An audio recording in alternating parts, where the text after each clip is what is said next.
Bienvenue sur Rewind V80s, la chaîne YouTube. Ça fait longtemps que vous n'aviez pas pris autant de hauteur. Bah oui, c'est seulement la 3e élucubration de Rewind. La dernière date d'il y a 8 mois. Ça fait tellement longtemps que la plupart doivent se demander mais c'est quoi ces élucubrations? Où il va en venir? C'est quoi ce mot? Bah on le voit juste après le générique.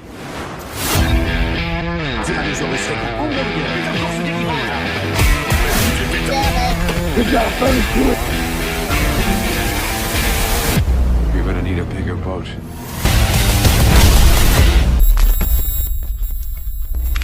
Après les récents événements, je ne pouvais venir autrement qu'en élucubration. D'ailleurs, ma dernière vidéo était une sorte d'élucubration. Même moi, je respecte plus le format, quoi. Plus personne ne respecte la chaîne. Alors, je ne suis pas en train de vous dire que c'est un retour en forme. Non, mais sérieux, vous avez vu ma gueule? Ah oui, de là-haut, vous pouvez pas voir mon double menton. D'ailleurs, tant que vous y êtes, vous pouvez me dire si mes étagères ont besoin d'un coup de poussière? Alors, c'est juste qu'après ma vidéo ras-le-bol et le tsunami de réactions que ça a suscité, je plaisante, hein, mais c'est vrai que j'ai eu beaucoup de bons retours de votre part, que ça soit sur YouTube, sur Instagram, par Messenger, même Vinted, même à la boulangerie. Non, mais c'est vrai, j'étais à la boulangerie, il y avait une petite vieille, là, qui m'avait jamais calculé, une petite mamie, qui vient me voir, alors que je la vois tout le temps, mais je lui parle jamais. Et là, elle me demande si j'ai pas de la monnaie sur 5 €. Enfin, je me suis senti utile, quoi, comme si j'existais, quoi, j'avais une raison d'être. Alors oui, sa monnaie, je l'avais pas, mais c'est pas grave. D'ailleurs, qui paye encore en liquide de nos jours? Alors mais voilà, je suis bien obligé de le reconnaître, j'ai eu vraiment beaucoup de très bons retours de votre part, alors des collectionneurs, des abonnés qui sont compréhensifs, hein, et qui m'ont dit tout le bien qu'ils pensaient de la chaîne. J'ai pris soin de répondre à tout le monde, et c'était long. Très long. Du coup, je me suis dit, mais t'imagines si t'avais 100 000 abonnés, 10 000 vues et 100 commentaires à chaque vidéo? Du coup, j'ai relativisé. Et après, j'ai parlé à un pote qui connaît bien les ficelles du YouTube Game, alors on l'appellera pote numéro 1. Enfin, c'est pas que c'est mon pote le plus cher à mon cœur, que ce soit mon meilleur ami ou que ce soit quelqu'un d'exceptionnel. Enfin, il est très bien, hein, mais c'est juste que j'ai pas envie de le citer. Donc on l'appellera pote numéro 1. Il m'a expliqué comment YouTube fonctionne, son algorithme et ce qu'il fallait faire pour être plus visible. En fait, les gens utilisent YouTube comme un moteur de recherche, donc il faut que je donne dans mes titres, mes descriptions, mes miniatures, ce que les gens viennent renseigner dans la barre de recherche de la plateforme. Finalement, il faut se soumettre à certaines règles et adapter son contenu. J'y ai réfléchi une seconde, puis très vite, bah oui, une seconde, je me suis dit mais moi je veux pas ça. J'ai pas envie de modifier mes titres, mes miniatures, mes descriptions. Et après ça sera quoi? Il faudrait que je change ma façon de faire mes vidéos? Il faut vraiment qu'on ait tous le même contenu? Je suis pas un putain d'annuaire pour collectionneurs et nostalgiques. Un divertissement, je veux bien, mais si pour donner envie de regarder mes vidéos, il faudrait sur chacune de mes miniatures le label certifié rétro et la mention facile à digérer, non merci. Je suis pas une vache à lait. Tu peux me traire. Mais si un jour, d'un coup d'un seul, j'ai envie de sortir du jus d'orange, ça sera du jus d'orange. Merde, une vache qui chie du jus d'orange. C'est pas exceptionnel, ça? Bien plus qu'une putain de vache laitière. Je veux être libre de faire et de proposer ce que je veux. Du coup, j'ai encore relativisé. Finalement, on n'a que ce qu'on mérite. Si je pensais mes vidéos en termes de vues, bah, j'appellerais pas mes vidéos les élucubrations, les vidéos chill au coin du feu. J'arrête de procrastiner. Enfin, c'est quoi ces titres de tordus, là? Je suis vraiment pas du genre à courir derrière ce qui marche et parle au plus grand nombre. Bah oui, si je voudrais cartonner, je serais pas sans arrêt à vous parler de POG. Enfin, je sais pas, je vous ferai des vidéos unboxing sur... je sais pas moi, les Laboubou. Non mais les unboxing Laboubou quoi, sérieux. T'as vu la réaction des gens quoi? Enfin, vous imaginez, moi en train d'ouvrir un booster POG et taper une crise de nerfs parce que j'ai pas le POG Barbie numéro 100? Non mais sérieux, le monde part en couille quoi. Malgré tout, je vous le redis, faire 300 vues en montrant ses joujoux, je trouve quand même que ça fait un peu pitié. Alors oui, en faisant une chaîne YouTube, je m'attendais pas non plus à une Rewind Mania, que les gens me suivent dans la rue, que les nanas m'envoient leurs petites culottes par la poste. Mais je sais pas, j'espérais au moins 1000 vues pour chaque vidéo, et un slip Spider-Man de temps en temps, même si c'est avec une trace de pneu.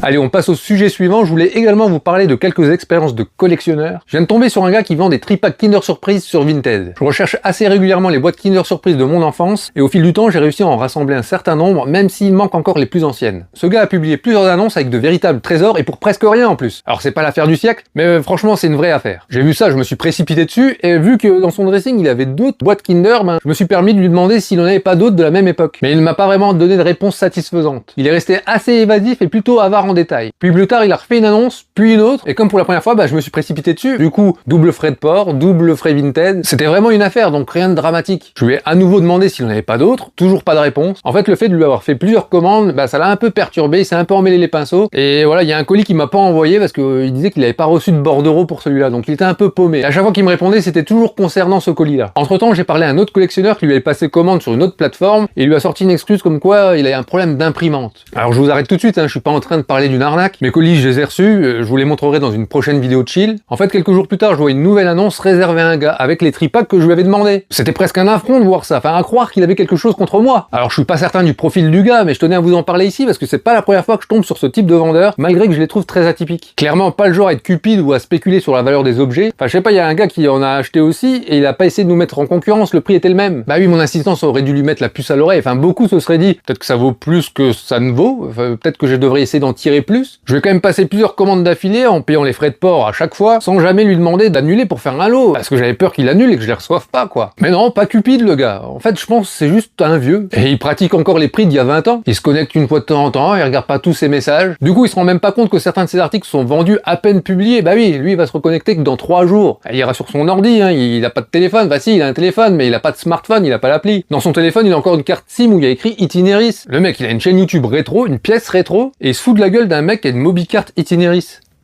Alors qu'il est trop swag. Ça se dit encore, swag? Du coup, c'est le genre de profil un peu chiant, mais avec qui t'arrives encore à faire de bonnes affaires. Parce que oui, il m'a un peu agacé, mais au final, ils sont là, mes trésors. Ce gars a au moins le mérite d'être réglo. Ça n'est pas le cas de tous les vendeurs, et ça tombe bien, parce que c'est notre prochain sujet. Et là, pour le coup, c'est pas de l'agacement, mais un véritable coup de gueule contre le Bon Coin. Cette plateforme est propice aux cupides et aux charognards. Une vendeuse met en ligne une bouteille Sironimo. Vous vous souvenez sûrement des bouteilles et de la pub avec les illustrations d'animaux. Voilà, ça a marqué les gosses des années 90. Sur l'annonce, pas de prix, seulement écrit faire offre. Du coup, un pote collectionneur audacieux lui fait l'offre de 10 €. Elle accepte. L'acheteur achète, le vendeur vend. C'est dans l'ordre des choses. Jusque là, tout va bien. Mais lorsque tu effectues un achat sur le Bon Coin, je sais pas, mais le webmaster du Bon Coin, c'est un peu... c'est le paresseux dans Zootopie, quoi. Il tarde un peu à retirer l'annonce. Elle reste plusieurs jours, même voire plusieurs semaines. Alors que c'est vendu, merde, c'est juste écrit un achat est en cours, mais l'annonce elle est là, elle reste là. Du coup, qu'est-ce qui se passe? Bah, t'as des vautours, les vautours du Roi Lion, t'as les vautours du Livre de la Jungle, bah ils viennent tous s'agglutiner comme ça, près de l'illustration du pauvre lionceau là sur notre bouteille. Et là tu peux pas compter sur Timon et Pumba pour les charger, hein. Ils sont pas là eux, hein. Ils sont sur d'autres plateformes comme Vinted, comme eBay. Ils sont pas cons eux. Les vautours commencent à poser des questions à la vendeuse, lui dire que ça vaut bien plus que ça, que eux peuvent payer 2 fois le prix, 3 fois le prix, 10 fois le prix. Et je dis pas que la vendeuse s'escarre, mais au minimum une petite hyène. Du coup, elle se laisse charmer par le discours de K, son sifflement de python, ses yeux hypnotiques. Attends, j'ai dit que c'était des vautours. Pourquoi je pars dans un délire de serpent maintenant? Et puis sérieux, qui ferait confiance à une sale gueule de vautour? Ah oui, dans la vraie vie, c'est vrai que les vautours ont du pognon. On n'est pas dans un dessin animé. Du coup, on s'en fout de leur sale gueule. Au final, la vendeuse annule la vente et se lance dans une course aux enchères à l'aveugle. Voilà, qui est pas appropriée à la plateforme. D'ailleurs, aucune plateforme n'est propice à ça. Ça n'existe pas, les enchères à l'aveugle. Aucune plateforme ne peut tolérer ça. Y a rien pour garantir la véracité d'une offre tant pour le vendeur que pour la concurrence. Du coup, notre petite bouteille est passée de 10 € à 120 € pour finalement se vendre 80 €. Oui, parce que c'est pas parce que tu mets 120 dans un message que tu vas payer 120. Ça n'existe pas, c'est pas une vraie offre. Ah, du coup, voilà, ça retombe, quoi. Alors voilà, je suis pas en train de plaindre la vendeuse qui a vendu qu'à 80. Mais je me dis que celui qui a mis 80 €, c'est bien parce qu'il a voulu payer. Celui de 120, il a pas voulu, mais celui de 70, est-ce qu'il aurait payé? Donc voilà, ça a fait grimper l'offre finale, en fait. Sur base de rien, sur base du vent. Et voilà, moi, ce qui me gêne là-dedans, c'est qu'il y a une vendeuse qui vend un objet sans savoir sa valeur. Quand tu sais pas, tu mets sur eBay, tu mets un prix de départ, si tu veux, tu mets un prix de réserve, et tu laisses le truc se faire. De vendre comme ça génère que du négatif. Les acheteurs se font annuler leurs achats, les prix flambent de manière déloyale. N'importe qui peut donner un prix énorme de manière désespérée parce qu'il voit très bien qu'il aura pas l'objet. Voilà, qui nous dit que le gars qui a payé 80 luttait contre un fantôme, ou pire, il luttait contre lui-même. Ça se trouve, il s'est monté le bourrichon tout seul. Il est arrivé la même expérience avec un autre collectionneur avec des fèves Pogman. Alors les fèves étaient à 15 €, le gars achète les fèves, la vente se fait annulé parce qu'on propose un prix mais qui est énorme, qui dépasse tout ça. Les fèves se sont envolées à 170 €. Non mais vous vous rendez compte, pour 10 fèves, 170 € pour des fèves, mais moches comme tout. Enfin, l'intérêt de ces fèves-là, c'est pas de les acheter comme ça. Enfin, t'imagines le gars qui les a achetés 170 balles, là, il les expose comme ça, et il montre à ses amis qui viennent, parce qu'ils viennent bouffer chez lui, et il montre un peu sa pièce, parce qu'il est fier de sa collection. Tiens, regarde, ces fèves-là, je les ai pas dénichées à 15 balles ou dans un vide-grenier, non, je les ai volées à un mec, je les ai payés 170 €. Y a pas de quoi être fier, mec. Ces fèves-là, tu les mets en vente sur eBay, moi je vous le dis, elles partent pas à 100 €, c'est certain. C'est juste que le gars, ben voilà, il est tombé sur quelqu'un qui a su gratter, faire croire qu'il y avait de la concurrence, sûrement, j'imagine. 170, c'est n'importe quoi. La hyène se joue de l'appétit du vautour pour arriver à ses fins. On dit souvent qu'aux enchères, pour faire monter le prix d'un objet, il faut 2 fous. Bah là, il suffit d'être tout seul, en fait. Franchement, le mec qui a payé des fèves à 170 €, faut que je me méfie parce que c'est des POG. Le mec peut peut-être voir la vidéo, mais Mec, t'es trop con, quoi. Sérieux, t'es con. Elle est où ton éthique? Enfin, où elle est ta fierté en faisant ça? Tu crois que t'es Indiana Jones en faisant ça? Mais non, t'es Belloc. Toi, t'es pas un archéologue, quoi. T'es un mercenaire, mec. Si même pour des fèves toutes pourries comme ça, t'es obligé d'allonger la monnaie, bah, je suis désolé, mais face à l'Arche d'Alliance, ton visage, il va fondre. C'est sûr, tu peux plus regarder les aventuriers de l'Arche perdue. N'importe quel épisode de la saga, d'ailleurs. Le Royaume du Crâne de Cristal, non, même pas celui-là. Allez, peut-être le Cadran de la Destinée, mais non, même pas. Toi, t'as droit à Alan Quatermain, je sais même pas comment on dit, mais t'as le droit, oui, à celui-là. Et voilà, juste celui-là, quoi, hein, même pas un autre film où un mec porte un chapeau, ça c'est terminé. Mercenaire, alors oui, je sais que le terme n'est pas parfaitement approprié, mais voilà, c'est Belloc, il était mercenaire et c'était l'antagoniste principal d'Indy. J'avais pas non plus de traité de nazi. Quoique...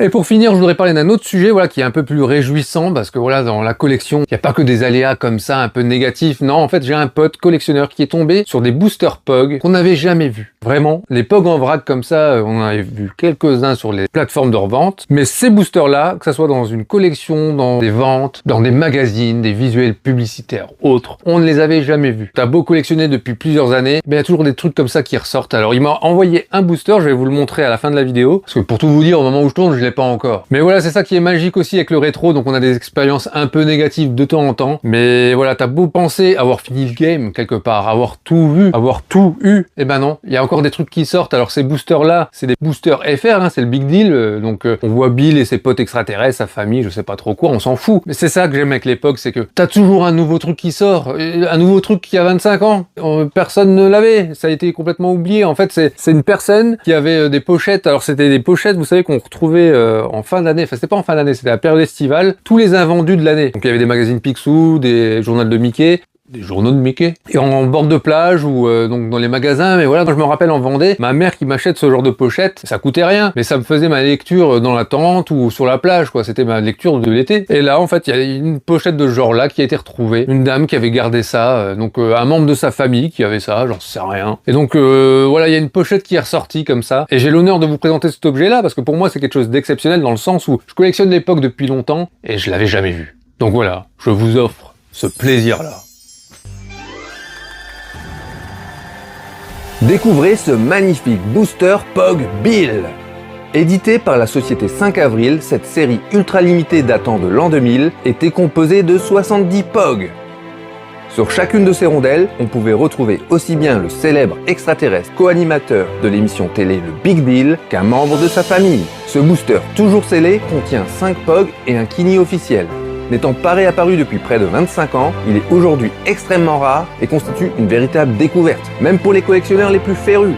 Nos deux poguettes semblent mesurer à quel point cet objet est précieux, tant elles le manipulent avec délicatesse. Il est désormais très difficile de quantifier le nombre d'exemplaires encore existants, ce qui en fait une pièce d'exception, appelée à devenir l'une des plus prisées des collectionneurs. Sa valeur est aujourd'hui inestimable.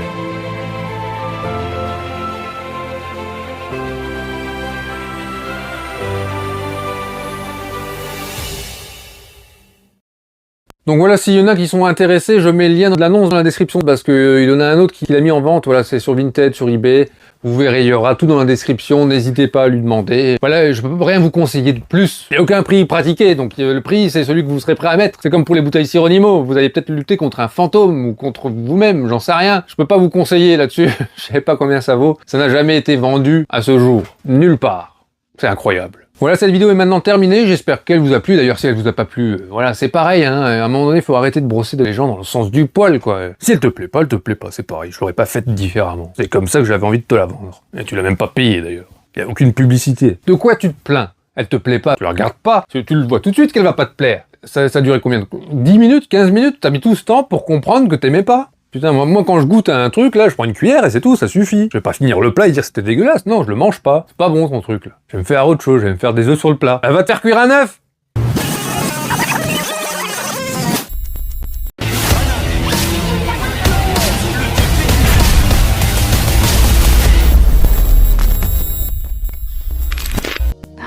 T'as vu? Il a une boîte box série 1.